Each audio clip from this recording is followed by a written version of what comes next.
Mi tío político me empujó contra la pared durante una acalorada discusión sobre la herencia, burlándose de que las autoridades locales siempre estarían de su lado, sin saber que yo era el jefe de policía del pueblo. El vidrio no se rompió tanto como se partió. Una sola grieta limpia justo por el centro de la foto de boda de mis abuelos, atravesando las bocas sonrientes de ambos, y durante 3 segundos completos, nadie en esa cocina hizo un solo ruido. Eran las 4:12 de la tarde de un martes, 6 días después de que enterramos a mi abuela, y yo seguía sujetando el lugar en mi hombro donde Warren me había empujado tan fuerte que tiró el cuadro de su clavo. La casa olía raro. Las velas de la banda de la abuela Joe se habían apagado, reemplazadas por el olor a caucho quemado de las ruedas del carrito de carga del U-Haul arrastrándose por su piso de madera. Mi prima Nadia estaba paralizada junto a la barra, con el teléfono levantado, su pulgar blanco sobre el botón de grabar que, al parecer, había estado presionando desde que Warren entró por la puerta principal hacía 20 minutos. Warren todavía respiraba con dificultad, el pecho inflado y un dedo señalando el aire a 1 pulgada de mi cara, lo suficientemente cerca como para olerle el café de gasolinera. «Adelante», dijo, lo suficientemente fuerte como para que la palabra rebotara en los gabinetes. «Llama a alguien, a ver a quién le creen. Este es mi pueblo, campeón. La mitad de ese departamento ha cenado en mi mesa». Yo todavía no decía nada. Me agaché, recogí la foto agrietada y la puse suavemente sobre la encimera. Porque incluso en ese momento, una parte de mí se negaba a dejar a mis abuelos tirados boca abajo en el suelo. Todavía no lo sabía, pero esa llamada que Warren me retaba a hacer, y la que él mismo haría 20 minutos después a su cuñado, terminarían costándole mucho más que un carrito lleno de muebles robados. También le costaría a otras personas de este pueblo más de lo que esperaban perder. Había sido el jefe de policía en Alder Springs por poco más de 3 años y policía en este pueblo durante 11, cuando mi abuela murió mientras dormía un jueves de marzo. Alder Springs es el tipo de lugar donde el primo segundo de todos trabaja en la central, y el alcalde todavía me llama por el apodo que tenía en 4º grado, lo que significa que casi nadie fuera de mi propio departamento sabía a qué me dedicaba realmente, a menos que tuvieran una razón para averiguarlo. La abuela Josefina Callahan me crió durante 6 años de mi infancia, mientras mi madre trabajaba turnos dobles en un hospital a 40 minutos de aquí, y de todos modos, había pasado la mayoría de las tardes de domingo de mi vida adulta en su mesa de cocina, tomando café. Siempre quemaba un poco a propósito porque le gustaba el sabor, dándole las sobras a un tarro de galletas de cerámica en forma de gallo, que estaba astillado. Nadie en la familia entendía el atractivo de eso, pero todos lo amaban en secreto. Su casa todavía tenía la misma estufa verde aguacate de 1987 y un cajón lleno de ligas, pilas muertas y una lista de compras a medio terminar con su letra redondeada, mantequilla, estampillas, preguntar a Ren sobre las canaletas que encontré 3 semanas después y no pude tirar. Mi prima Nadia, de 24 años, estudiante de enfermería con la costumbre de narrar sus propios pensamientos en voz alta cuando estaba nerviosa, prácticamente había vivido en la casa esos últimos meses, ayudando a la abuela Joe a manejar sus medicamentos y su terca negativa a usar las sillas salvaescaleras que mi madre había instalado. Warren era el esposo de mi tía Paulette, tío político por matrimonio, no de sangre, y todos en la familia siempre habían sentido la diferencia sin decirlo nunca en voz alta. Tenía un negocio de jardinería con problemas en un pueblo a 2 localidades de distancia. Venía a Acción de Gracias la mayoría de los años y se saltaba todo lo demás, y tenía una manera de hablar de la familia que siempre, de alguna forma, terminaba volviendo al tema del dinero. Sentía que la familia le debía algo solo por presentarse. Por eso en su momento pareció algo bueno cuando Warren empezó a visitar a la abuela Joe 2, a veces 3 veces por semana durante sus últimos 4 meses. Paulette dijo que había tenido una especie de reflexión sobre la mortalidad después de que su propio padre falleciera el año anterior. Nadia pensó que era tierno y me lo dijo por teléfono, genuinamente feliz de que Warren finalmente estuviera dando un paso al frente. A mí me pareció un poco extraño. Warren no era un hombre dado a las reflexiones, pero me dije a mí mismo que la gente te sorprende, y que una mujer moribunda tuviera más compañía no era algo que yo fuera a cuestionar en voz alta. Recuerdo una cena ese invierno, cuando Warren preguntó casi demasiado casualmente cuánto creía la abuela Joe que valdría la casa si alguna vez llegaba a eso. Paulette se lo tomó a broma, diciendo que él solo era práctico. Yo también lo dejé pasar. Esa fue la primera señal de alerta que dejé pasar, no sería la última. La lectura del testamento ocurrió 4 días después del funeral, en la oficina de la abogada Delia Marsh, encima de la ferretería en la calle Fenwick, un cuarto que olía a toner y a los caramelos de menta que ella tenía en un platito junto a la puerta. El testamento era sencillo y antiguo, actualizado solo una vez 6 años antes. La casa y la modesta cuenta de ahorros eran para Nadia y para mí, divididas en partes iguales. Warren no fue mencionado. Según Paulette, él no esperaba ser incluido, pero de todos modos se presentó en la casa de la abuela Joe a la mañana siguiente con un diablito rentado y un bloc de notas legales lleno de post-its amarillos, reclamando objetos para revender antes de que las flores del porche terminaran de marchitarse. Nadia y yo estábamos en la mesa de la cocina esa tarde, revisando la caja de joyas de la abuela Joe, tratando de averiguar cuáles anillos tenían algún significado y cuáles solo eran bisutería, Cuando Warren entró furioso, despegó mi nota adhesiva del vitrina y puso la suya encima como si reclamara territorio. Eso es mío. Siempre iba a ser mío. El testamento ya se leyó, Warren, le dije, manteniendo la voz firme. Lo sabes. Estuviste ahí. Sé lo que escuché, dijo. También sé lo que tu abuela me dijo ella misma, sentada justo ahí en esa mesa. Más veces de las que te gustaría pensar. No me miraba cuando lo dijo. Estaba mirando el gabinete. Entonces, esa es una conversación para el abogado, dije. No para un diablito. Su mandíbula se tensó de esa manera que recordaba de las cenas familiares en las fiestas de mi infancia, justo antes de que empezara a alzar la voz por algo que a nadie más en la mesa le importaba. No tienes derecho a darme lecciones sobre cómo funcionan las cosas en esta familia. Tú solo vienes los domingos y crees que eso te hace el experto en lo que quería tu abuela. Se acercó lo suficiente como para que pudiera oler el café en su aliento. Mi cuñado está en la comisión del condado. La mitad de la gente del departamento del sheriff ha cenado en mi mesa. Si llamas a alguien, se van a reír de ti y te van a sacar de la estación. No me moví. Tampoco me eché para atrás, lo que parecía empeorar las cosas. Me agarró del hombro y me empujó contra la pared con tanta fuerza que la foto de boda de mis abuelos se cayó del clavo. La cocina se quedó en completo silencio, excepto por la respiración entrecortada de Nadia detrás de su teléfono, que descubriría unos minutos después que había estado grabando en silencio desde el momento en que él entró por la puerta principal. Warren me señaló con el dedo, respirando agitadamente, ya claramente envalentonado por su propio arranque. Adelante, llama a la policía. Aquí me conocen. A ti no te conocen. Me agaché. Recogí la foto rota y la puse con cuidado sobre la encimera. Luego metí la mano en mi bolso, saqué mi cartera de placa y la abrí justo al lado de mi cara, lo suficientemente despacio para que él tuviera tiempo de leer cada palabra. Jefe de policía. Mi nombre. Impreso debajo de un edificio por el que seguramente había pasado en coche cientos de veces sin mirar hacia arriba. Su cara pasó por unas 4 tonalidades diferentes de rojo y gris. ¿Tú no eres...? ¿Desde cuándo? Desde hace 3 años, dije. Adelante. Llama a tu contacto. El orgullo o el pánico ganó porque en realidad lo hizo. Marcó a la central ahí mismo, en la cocina de la abuela Joe. Puso el teléfono en altavoz sin darse cuenta y exigió hablar con quien estuviera a cargo sobre el acoso de un tipo que decía ser policía. Hubo una breve pausa, unos tecleos, y luego la voz del despachador se escuchó, tan tranquila como siempre. Señor, me aparece esa dirección registrada como la residencia familiar del jefe.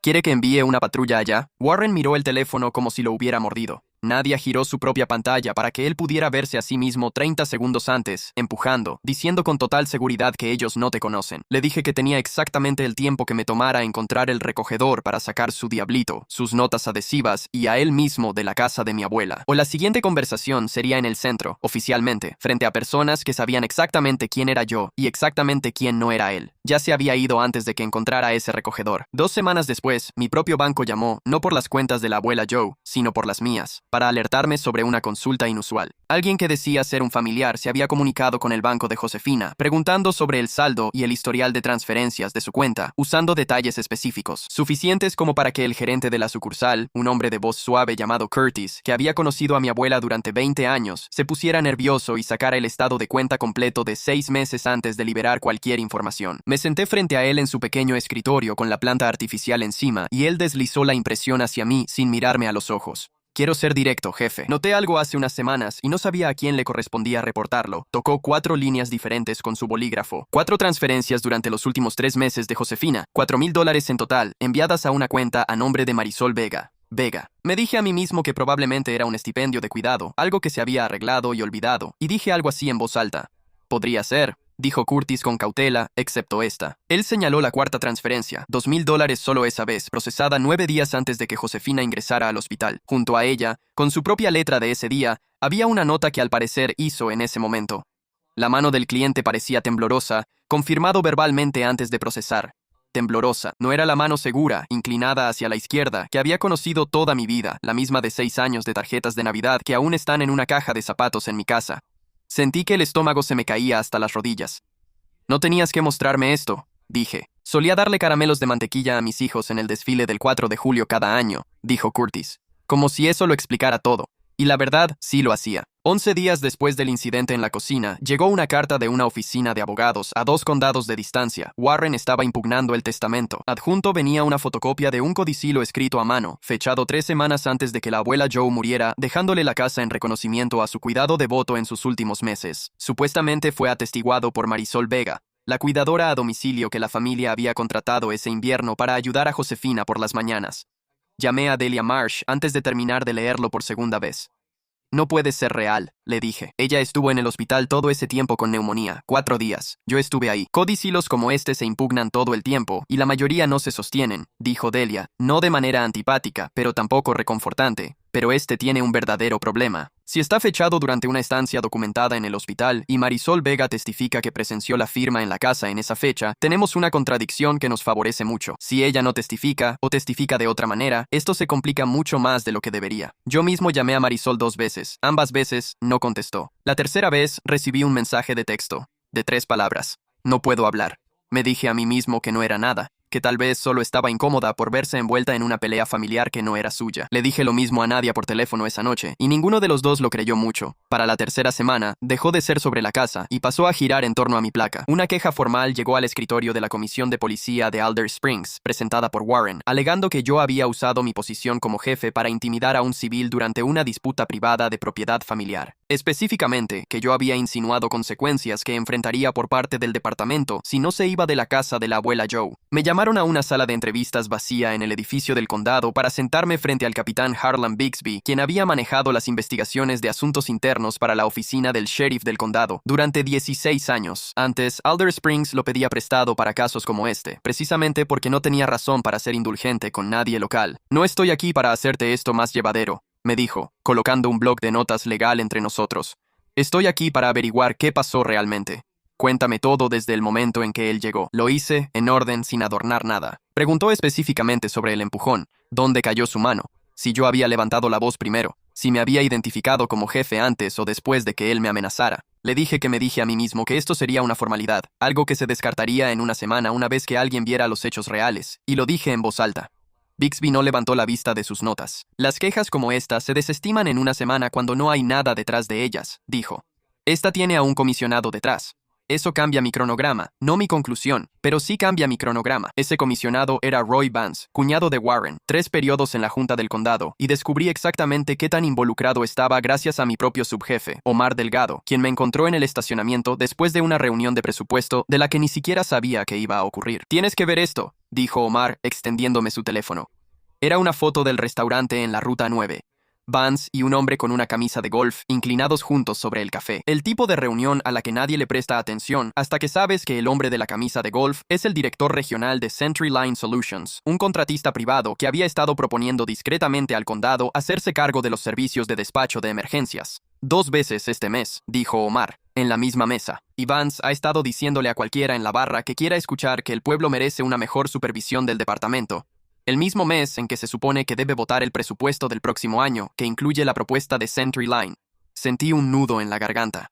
¿Crees que esto está relacionado con la queja de Warren? Creo que es una coincidencia muy conveniente, dijo Omar. Creo que un escándalo hace que una mejor supervisión suene razonable para 5 comisionados que de otra manera se burlarían de la propuesta de CenturyLine, y para la 4ª semana ya era público. El periódico Fenwick County Ledger publicó 4 párrafos bajo el titular, Jefe de Policía de Alder Springs bajo revisión de la comisión en medio de una disputa familiar por una propiedad. Técnicamente preciso y completamente engañoso. El tipo de historia que no dice nada pero lo insinúa todo. El grupo comunitario de Facebook del pueblo hizo el resto gratis. Extraños con los que fui a la preparatoria opinando sobre una versión de los hechos que ninguno de ellos presenció realmente. Dejé de ir al supermercado en la Ruta 9 durante las horas pico porque no soportaba el silencio particular que caía sobre el pasillo de frutas y verduras cuando la gente me reconocía. Intenté anticiparme, dando una declaración tranquila y objetiva al periódico, explicando que la queja estaba bajo revisión formal y que yo aceptaba de buen grado el escrutinio. Vance la citó en la siguiente reunión de la comisión, agregando su propio comentario encima, algo sobre cómo el jefe mismo admite que hay algo que vale la pena revisar aquí. Omar me dijo después, con la mandíbula apretada, que 3 de los 5 comisionados habían empezado a mostrarse notablemente más receptivos a la propuesta de CenturyLine que un mes antes. Mis manos no dejaban de temblar mientras manejaba a casa esa noche. Me estacioné en mi propia entrada y simplemente me quedé ahí sentado durante 10 minutos antes de poder obligarme a entrar. Mi tía Paulette llegó a mi casa sin avisar el domingo antes de que se programaran las audiencias, todavía con su ropa de iglesia, sentada rígidamente en el borde de mi sofá como si no estuviera segura de que se le permitiera quedarse mucho tiempo. No me había hablado directamente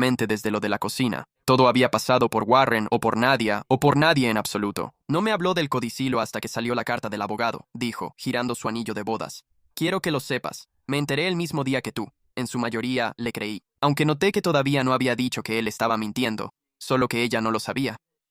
¿Sabías que estaba pidiendo préstamos usando el negocio de jardinería como garantía? Pregunté. Delia encontró un gravamen presentado contra él en el otoño. El rostro de Paulette hizo algo complicado. No del todo sorprendida, más bien como un hecho que tomaba forma en su mente, una forma que ya había construido a medias sin permitirse mirarla directamente. Dijo que el negocio estaba teniendo dificultades. No dijo qué tan mal estaba. Ella se quedó callada un rato, mirando un punto en mi alfombra.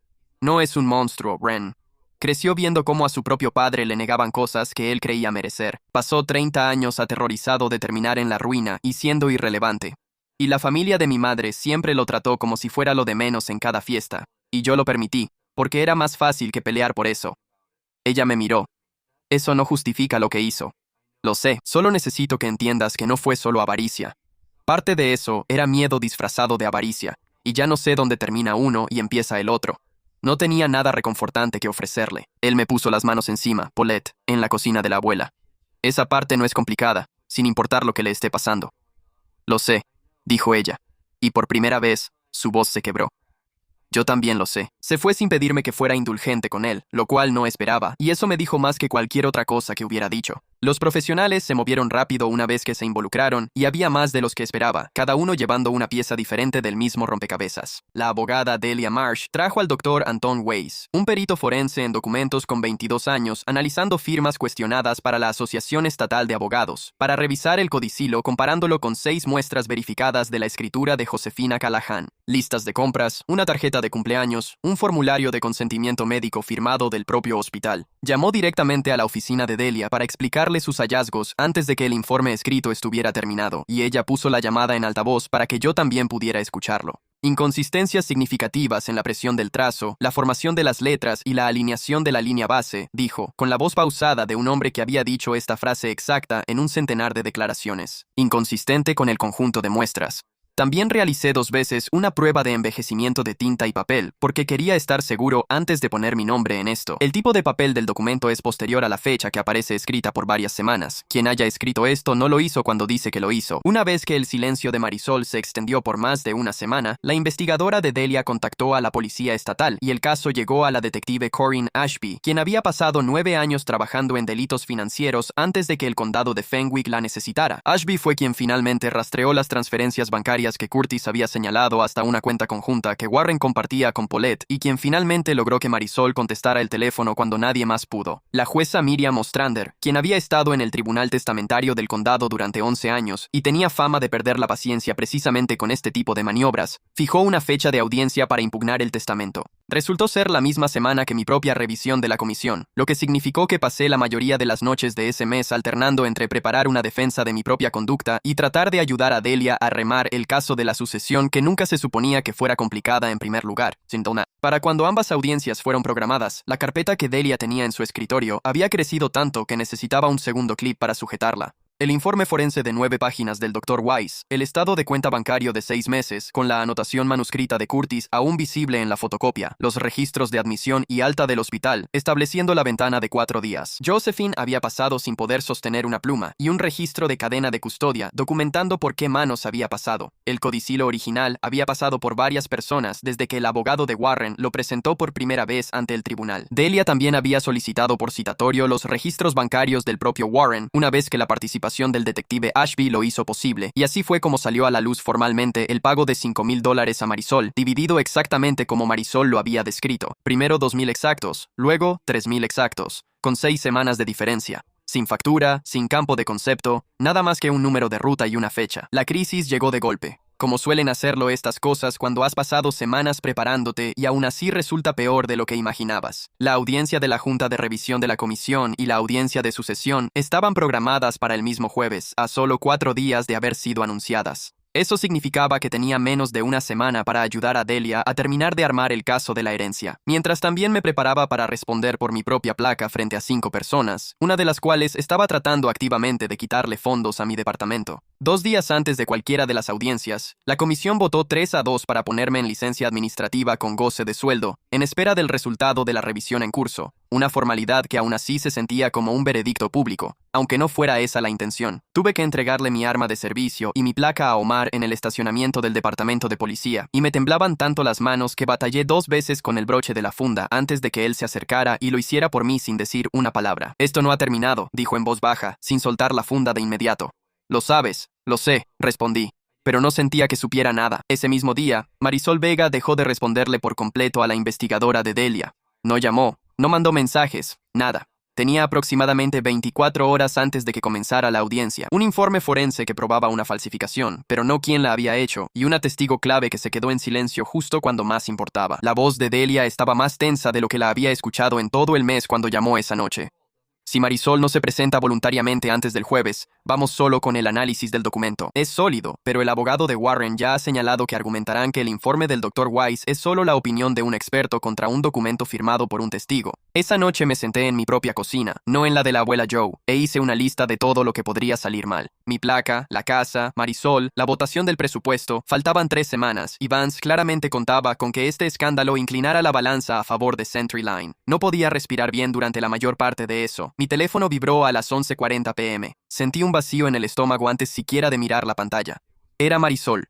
Ella fue a la oficina de Delia a la mañana siguiente, miércoles, menos de 24 horas antes de ambas audiencias, y llevó su propio teléfono. Marisol dijo que Warren le había pagado $5,000 en efectivo, en 2 partes. La segunda entrega fue la misma semana en que apareció el codicilo. Él le dijo que era un agradecimiento por cuidar a Josefina, y le preguntó, casi amablemente al principio, si recordaba haber ayudado a Josefina con unos papeles cerca del final. Cuando ella dijo que no recordaba nada de eso, él siguió preguntando, cada vez más específicamente, describiendo exactamente lo que se suponía que debía recordar, hasta que la versión que él quería era más fácil de repetir que de cuestionar. Ella tenía miedo de perder futuros clientes si causaba problemas a una familia bien conectada, o de una demanda que Warren había amenazado vagamente si andaba diciendo cosas que no eran ciertas. Así que firmó la línea de testigo en un formulario que él le entregó sin leerlo completamente, diciéndose a sí misma que probablemente no pasaría nada. Lo que cambió las cosas, dijo, fue una llamada telefónica 2 días antes de la audiencia, cuando Warren la llamó para repasar su historia una vez más, y se frustró cuando ella se equivocó en un detalle que él le había hecho ensayar. Ella había grabado esa llamada, con las manos temblorosas mientras encontraba el archivo. Ella había empezado a grabar sus llamadas con él semanas antes, en silencio, porque una parte de ella ya sabía en ese entonces que podría necesitar pruebas de lo que realmente le estaba pasando, no solo de lo que él quería que dijera que pasó. Seguía diciéndome a mí misma que lo borraría, dijo. Nunca lo borré. La grabación duró 4 minutos y 11 segundos. La voz de Warren, inconfundible, guiándola sobre qué decir si alguien de la sucesión preguntaba sobre ese día. Josephine firmó el papel, indicándole qué fecha debía jurar bajo juramento. Una fecha que los registros del hospital demostraban que Josephine había pasado conectada a un suero en una habitación a 40 minutos de distancia, incapaz de sostener una pluma lo suficientemente firme como para firmar cualquier cosa. La audiencia de sucesión ocurrió el jueves por la mañana. El juez Ostrander escuchó al Dr. Weiss exponer sus hallazgos forenses, luego a Marisol Vega, quien ahora testificaba sin ocultarse, describir exactamente cómo había surgido el codicilo, y luego a la grabación misma, reproducida una vez en una sala del tribunal completamente en silencio, excepto por la voz de Warren, guiando la creación de un recuerdo fabricado. El abogado de Warren intentó, brevemente, argumentar que la grabación se había hecho sin el conocimiento de su cliente y que no debía ser admitida como prueba. Al juez Ostrander no le interesó. El señor Pruitt era consciente de que estaba hablando por teléfono, dijo ella. Si asumió que era privado o no, no es problema de este tribunal. Señor Pruitt, dijo ella, una vez que terminó la grabación, en un tono que claramente ya había perdido la paciencia. Después de 3 frases, llevo 11 años en este estrado, y no lo digo a menudo, pero me gustaría que constara en actas que este es uno de los intentos de fraude sucesorio más descarados que he revisado personalmente. Ella invalidó el codicilo, restauró el testamento original en su totalidad y remitió el asunto a la oficina del fiscal de distrito. La detective Ashby, sentada 2 filas detrás de Delia, ya estaba de pie antes de que el juez terminara de golpear el mazo. 3 semanas después, Warren fue acusado de 2 cargos de falsificación, un cargo de explotación financiera de personas mayores y un cargo de manipulación de testigos, con una fianza fijada en $15,000. La oficina del fiscal de distrito decidió no presentar cargos contra Marisol, citando la grabación misma como evidencia de coacción y no de complicidad. Un hecho que Ashby me contó personalmente, agregando que Marisol le pidió que me dijera que lo sentía y que yo le pedía a Ashby que le dijera que ya no tenía nada por lo que disculparse. Mi propia audiencia ocurrió esa misma tarde, y al capitán Bixby le tomó menos de 20 minutos presentar el caso ante la junta. A través del registro de despachos, el video de Nadia y una declaración jurada del despachador que respondió, confirmando que ella se ofreció, y no fue presionada, para enviar una unidad, protocolo estándar para cualquier residente señalado con antecedentes de conflictos familiares. Lo que salió a la luz durante el proceso, casi como un comentario al margen, fue algo que el equipo de Bixby descubrió mientras verificaba la línea de tiempo. Registros de divulgación financiera que muestran que el comisionado Roy Vance tenía un interés económico de consultoría no declarado en CenturyLine Solutions, el mismo contratista al que su propia propuesta habría entregado el contrato de despacho del condado, registrados ese mismo mes en que empezó a presionar públicamente por la supervisión de mi departamento. La Junta no solo desestimó la queja en mi contra, abrieron una nueva en su contra. Vance renunció a la comisión 11 días después, antes de que la Junta de Ética del condado pudiera votar para destituirlo. La propuesta de externalizar el servicio de despacho quedó descartada sin una segunda votación. Mi placa me fue devuelta en un sobre con una carta formal de exoneración, que Omar insistió en enmarcar y colgó en la sala de descanso, en parte como una broma. Warren se declaró culpable 2 meses después, en lugar de arriesgarse con un jurado. Escuchar esa grabación completa. 18 meses, la mitad en suspensión, restitución de $9,000 divididos entre la herencia y Marisol, y un antecedente permanente que lo seguiría en cada propuesta de jardinería que presentara de ahí en adelante. Paulette solicitó el divorcio la semana después de que él se declarara culpable, discretamente, sin hacer declaraciones a nadie, y se mudó a una casa rentada a 2 calles de su antigua iglesia. Le envió una tarjeta a Nadia en Navidad. A mí no me envió una, y entendí por qué, y no se lo reproché. Regresé a la casa de la abuela Joe el fin de semana siguiente, solo Nadia y yo, para terminar de organizar lo que habíamos empezado el día que Warren entró por esa puerta con su diablito y sus notas adhesivas. La foto de boda agrietada seguía donde la había dejado, sobre la encimera. Nadia encontró un marco nuevo para la foto en la ferretería de la calle Fenwick, en el mismo edificio donde está la oficina de Delia, y la volvimos a colgar en su clavo, con todo y la grieta, porque algunas cosas no necesitan verse intactas para seguir perteneciendo justo donde estaban. ¿Sabes qué fue lo que me sorprendió?, dijo Nadia mientras cerraba la última caja con cinta. ¿De verdad pensó que nadie aquí iba a revisar? No estaba equivocada. Warren había pasado toda su vida confiando en que este pueblo no lo examinaría tan de cerca, igual que contaba con que nadie me examinaría tan de cerca a mí. Una vez me dijo, parado en esta misma cocina, que ellos no te conocen, seguro de que tenía la última palabra. También se equivocó en eso. Para cuando todo terminó, todos en Alder Springs sabían exactamente quién era yo. Al final, fue a Warren a quien este pueblo finalmente vio con claridad por primera vez.